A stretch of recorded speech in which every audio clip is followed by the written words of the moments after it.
안녕하세요. 책 읽어주는 그녀, 라라입니다. 제가 오늘 소개해드릴 책은 우아한 단어, 품격 있는 말입니다. 이 책은 2024년 5월에 출간되어 현재 입문 분야 신간이자 베스트셀러 책이에요. 출판사는 윤호책주, 저자는 박영수님입니다. 이 책은 말맛은 살리고 표현은 섬세해지는 우리말 수업을 담고 있는 책이에요. 매일 어떻게 읽고 쓰고 말하는지가 당신의 인생을 결정한다. 저자는 이 책에서 교양인을 위한 우리말 어감, 뜻, 쓰임새를 안내해주고 있습니다. 우리는 평생 한국에서 나고 자랐기에 스스로 한국말을 아주 잘한다고 생각하며 살아갑니다. 그런 우리에게 저자는 말합니다. 이는 착각일 뿐이라고. 어릴 때는 학교에서 어휘력을 길러주지만 성인이 되어서는 대부분 자주 쓰는 몇 단어를 돌려쓰며 자신의 언어 습관에 신경 쓰지 않기 때문입니다. 저자는 우리가 사소하게 여기는 어휘력은 사실 모든 학습의 근본이자 그 사람의 교양 수준을 가늠하는 척도라고 말합니다. 또한 매일 쓰는 어휘는 표현력이나 설명력과 직결되기에 단 한마디로 자신의 지적 레벨을 보여주기도 한다고 말합니다. 저자는 이 책을 통해 본인의 평소 언어 습관을 돌아보고 단어에 대한 민감도를 높이고 상황에 맞는 가장 적합한 어휘를 골라 쓸 수 있게 된다고 전하고 있습니다. 저는 이 책을 보면서 말 때문에 고통받는 삶에서 말 덕분에 품격이 올라가는 삶으로 바꾸는 지혜를 배울 수 있었어요. 사회생활을 하면서 더 원만한 관계를 맺고 성장하고 싶은 사람에게 어휘력을 길러 언어를 자신만의 무기로 활용하고 싶은 사람에게 그 방법을 알려준 인생책이에요. 그럼 저와 함께 말맛은 살리고 표현은 섬세해지는 우리말 수업을 만나시러 책 속으로 들어가 보실게요.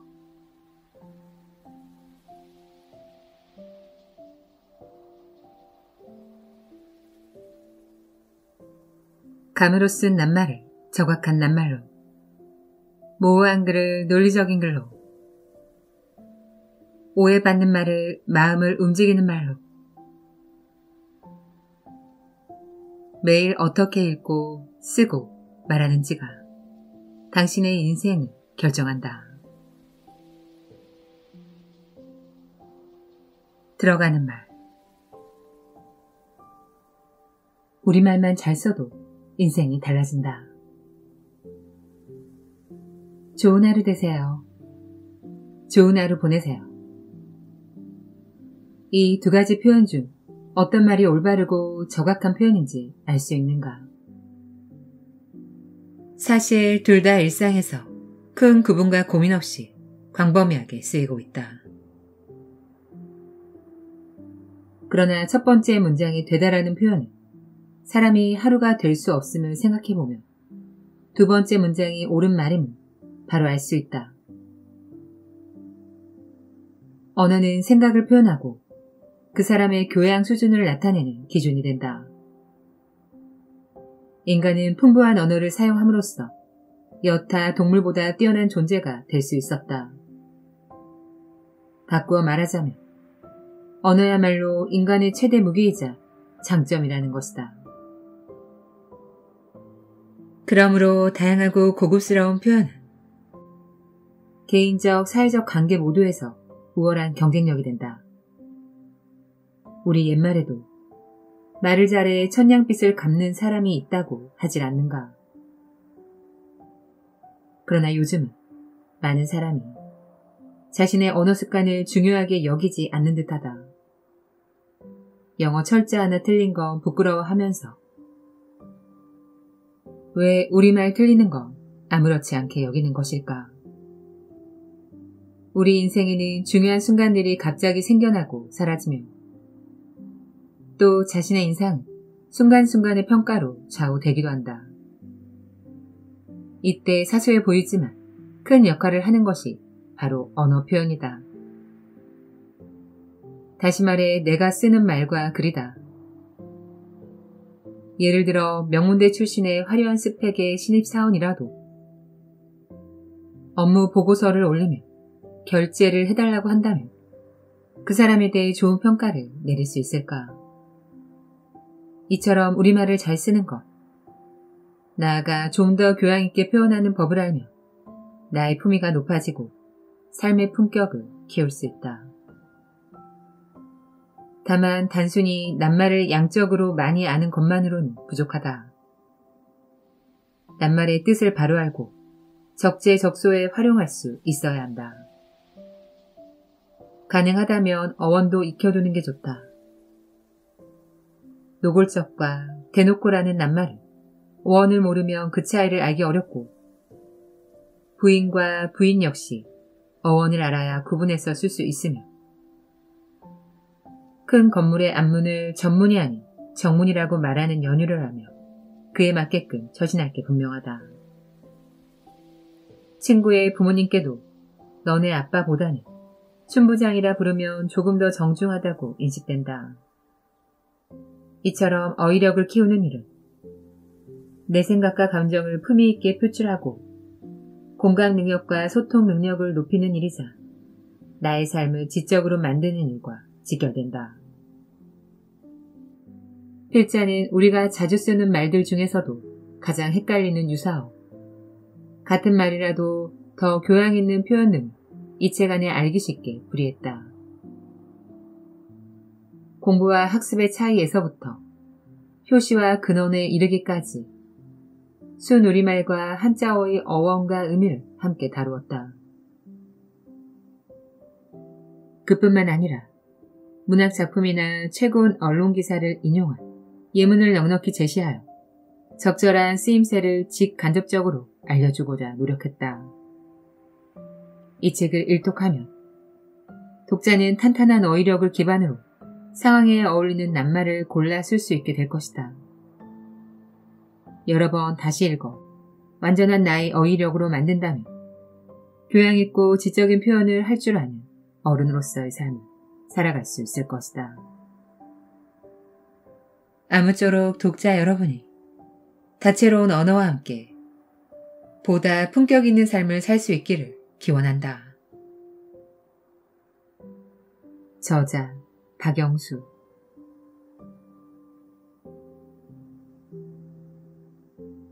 제1장.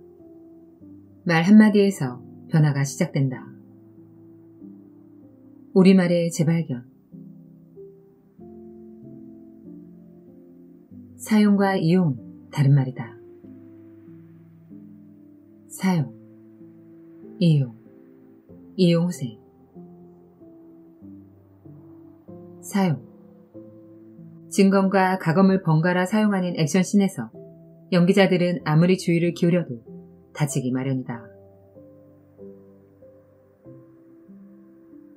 사용과 이용을 헷갈려하는 사람이 은근히 있는데 그 의미를 제대로 알면 막을 수 있는 일이다. 사용은 시킴 또는 부림이란 의미를 지닌 사에서 짐작할 수 있듯 사물을 쓰거나 사람을 부림을 이르는 말이다. 후추를 사용하면 고기 누린내나 생선 비린내를 없앨 수 있고 날씨가 갑자기 쌀쌀해지며 난방기기 사용이 급증하며 일회용품의 과다한 사용은 환경오염을 일으킨다. 도마뱀은 혀를 사용해 파리나 모기 따위를 잡아먹으며 각 나라는 저마다 자국어를 사용해 소통한다. 사용과 연관 있는 단어로는 대절이 있는데 이는 일정 기간 다른 사람의 사용을 금하고 특정한 사람에게만 빌려주는 계약을 뜻한다. 이 밖에 어떤 것을 반복적으로 사용한 횟수는 사용 빈도, 기계나 기기의 기능이나 쓰는 방법을 설명한 글은 사용 설명서, 사람의 욕망을 채울 수 있는 재화나 용역의 유용성, 사용 가치라고 말한다. 이유. 가정 형편이 어려운 대학생일수록 고금리 대출을 이용하는 비율이 높은 것으로 나타났다.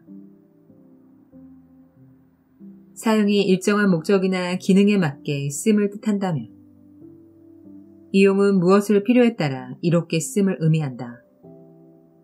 다시 말해 다른 사람이나 대상은 자신의 이익을 채우는 방편으로 쓰는 일이 이용이다.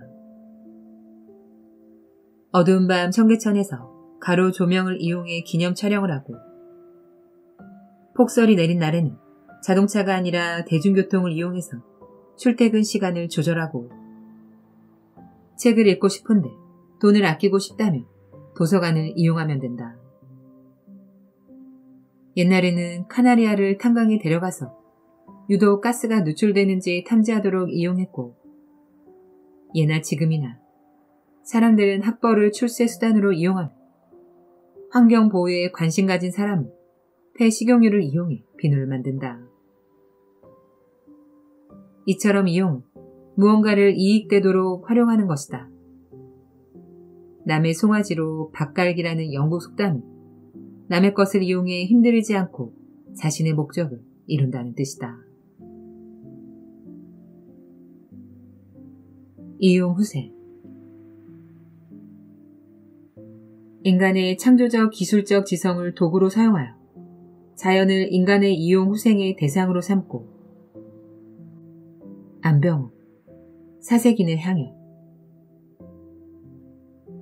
한편 이용 후세는 조선 후기 학자 홍대영, 이덕무, 박지원, 박재가 등이 백성의 일상생활에 이롭게 쓰이고 삶을 풍요롭게 하는 것이야말로 실전적인 학문의 내용이라고 주장한 실학 이론을 이루는 말이다.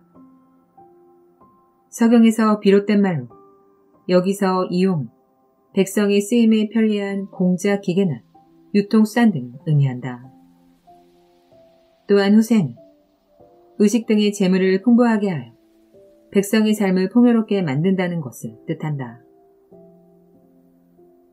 조선 후기에 의리와 명분을 중시한 성리학을 대신하여 민생의 고통과 현실 문제를 해결하려는 실학사상이 대두되었다. 그리고 18세기 후반 청나라에 직접 가서 편리한 서구 문물에 눈을 뜬 북학파 학자들이 이용후생을 강조했다.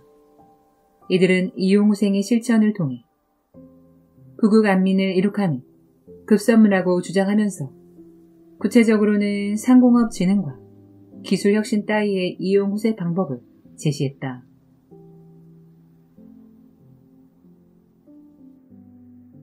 제4장. 표현 하나만 바꿔도 지적인 삶이 된다. 성숙함을 더하는 단어. 지나간 인연에 연연하지 마라. 미련, 집착, 연연하다. 미련. 흙에서 헤어나지를 못하면서도 흙에 대한 미련을 버리지 못하는 아버지가 가엾기까지 했었다. 이무영, 제1과 제1장. 흔히 미련을 버리지 못한다고 말할 때의 미련은 깨끗이 잊지 못하고 끓이는 데가 남아있는 마음을 뜻한다. 바꾸어 말해 생각을 딱 끊지 못하고 계속 품고 있는 감정이 곧 미련이다.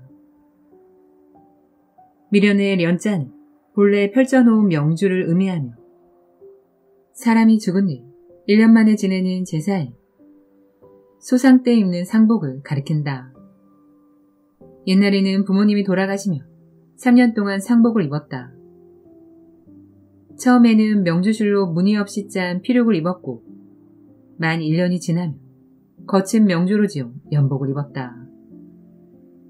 따라서 한자 미련을 직역하며 부모님이 죽은 뒤 1년이 지나지 않아 아직 연복을 입을 때가 되지 않았음을 의미한다. 세상을 떠난 부모님을 여전히 그리워하며 애틋하게 남은 감정이 미련인 것이다. 이처럼 미련은 돌아가신 부모님에 대한 그리움을 담은 말이지만 다양한 방면에서 품었던 감정이나 생각을 딱 끊지 못함을 이르는 말로 쓰이고 있다. 말다툼하다. 화가 나서 미련 없이 자리를 떠나고 목돈을 벌며 고생하며 산 집에 미련을 두지 않고 새 집으로 이사가고 비장한 결심을 하며 잡다한 일에 미련을 버리게 된다. 박종화의 인지내란에서 미련의 쓰임새를 재차 확인할 수 있다. 저승에 있는 애인의 품 안으로 돌아가려는 농계에게 아무런 미련이 있을 까닭이 없었다. 그러나 한자어가 아닌 우리말 미련은 전혀 다른 뜻을 지닌다. 이 경우의 미련은 터무니없는 고집을 부릴 정도로 매우 어리석고 둔함을 가리킨다. 몹시 미련한 사람을 낮잡아 이르는 미련퉁이는 미련의 사람의 성질을 나타내는 전미사, 퉁이를 합친 말이고 강원도 사투리로는 미련 곰탱이라고 말한다. 이만희 희곡지, 월인의 다음과 같은 문장이 보인다. 왕후는 거구여서 듬직해 보이기도 하고 그만큼 미련해 보이기도 한다.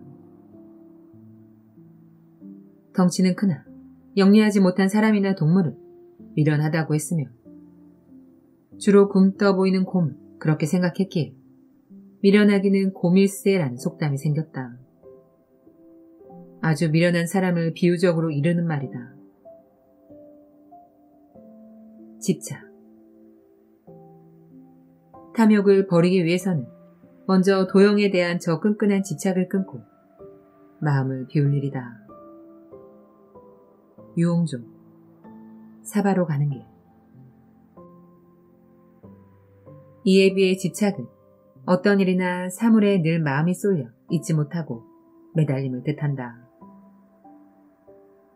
돈을 유난히 밝히며 재산에 집착하고 부모는 못다 이룬 자신의 꿈을 대신하기를 바라며 아이 교육에 집착한다.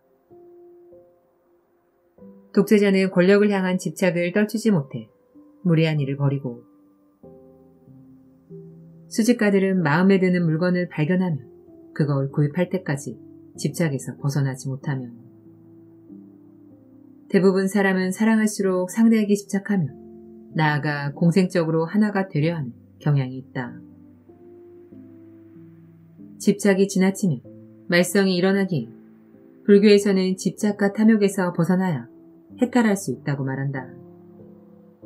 사귀고 있거나 이미 헤어진 상대에게 집착하는 집착남, 집착녀는 때때로 상대를 불편하게 만들 수 있으므로 정도를 벗어나지 않는 게 바람직하다.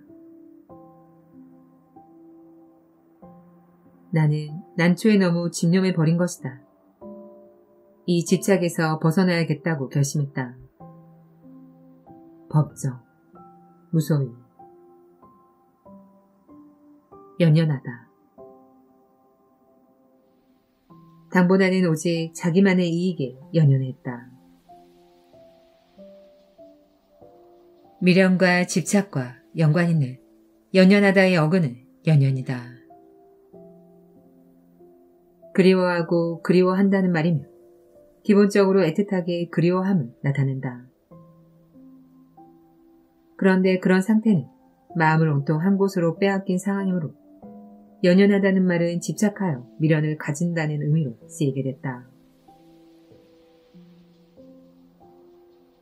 출세욕이 강한 사람은 벼슬에 연연하고 명예나 상금을 노리는 운동선수는 기록에 연연하며 공연을 보고자 하는 사람은 관람하기 좋은 자리에 연연하지만 어떤 일이든 마음을 비운 사람은 자리나 성적에 연연하지 않는다.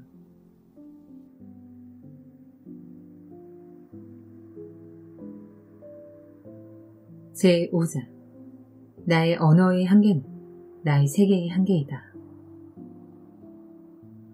아는 만큼 성장하는 말.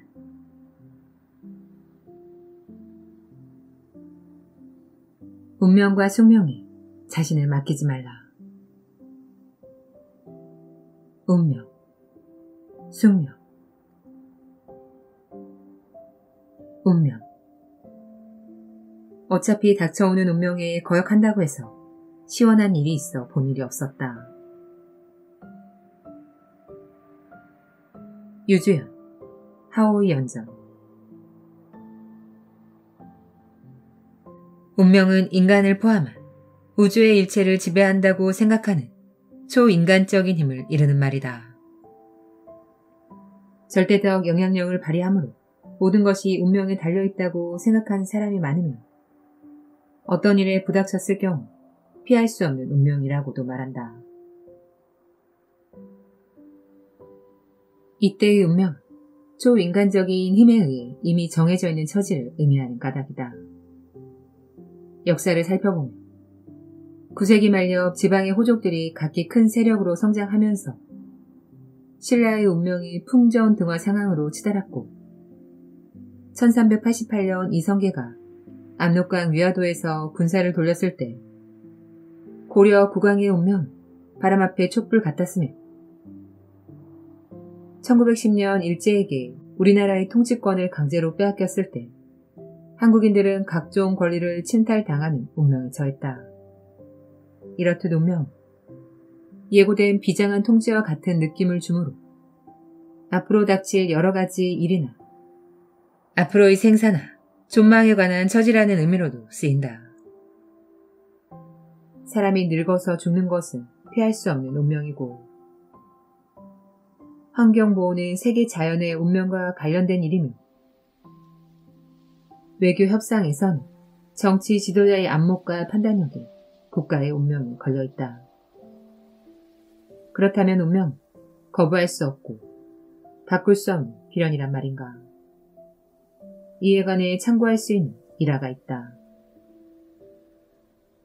명나라 초대 황제 주원장이 어느 날 밤 중앙교육기관에 국자감을 방문했다. 주방 요리사가 차 한 잔을 올렸는데 그 맛이 무척 좋았다.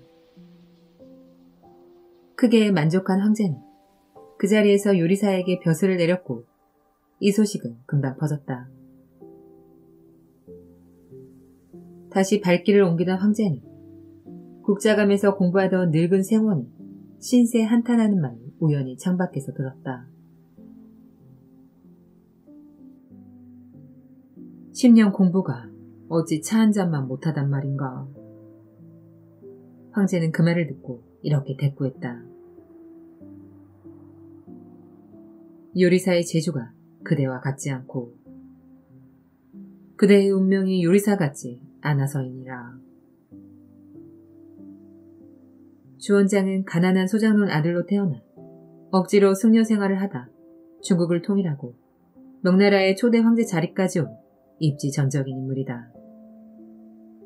주원장의 이야기는 운명은 사람마다 다르고 행운이나 노력 여하에 따라 인생이 변할 수 있다는 사실을 전한다.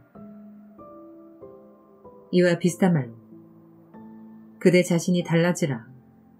그러면 그대의 운명도 달라지리라 라는 포르투갈 속담도 있다. 숙명. 과거가 다르고 국적이 달라서 두 사람 사이의 거리감은 어쩌면 숙명인 건지도 모른다. 홍석원, 6.25. 운명이 인간을 그렇게 되어 가게 만드는 초인간적인 힘이라면 숙명은 태어날 때부터 이미 정해진 운명을 이르는 말이다. 숙명의 숙은 잘숙 또는 별자리 수라는 한자이다. 숙면설에 따르면 사람의 운명은 저마다 특정한 별자리에 의해 이루어지므로 피할 수 없다. 또한 인생에서 벌어지는 일은 그 사람의 전생으로부터 정해진 운명에 의해 예정된 것이라서 어떻게 해도 인간의 의지로는 바꿀 수 없다는 이론이다. 숙명설을 신봉하는 사람은 자신의 가난을 숙명으로 여기고 살거나 모든 일을 숙명에 맡기고 노력하지 않으며 불합리한 일들도 아무런 반항 없이 숙명이라 생각하며 받아들이곤 한다. 숙명을 벗어날 수 없는 굴레처럼 여기며 받아들이든 자신의 의지로 바꿀 수 있다고 믿으며 노력하든 각자 판단할 일이다.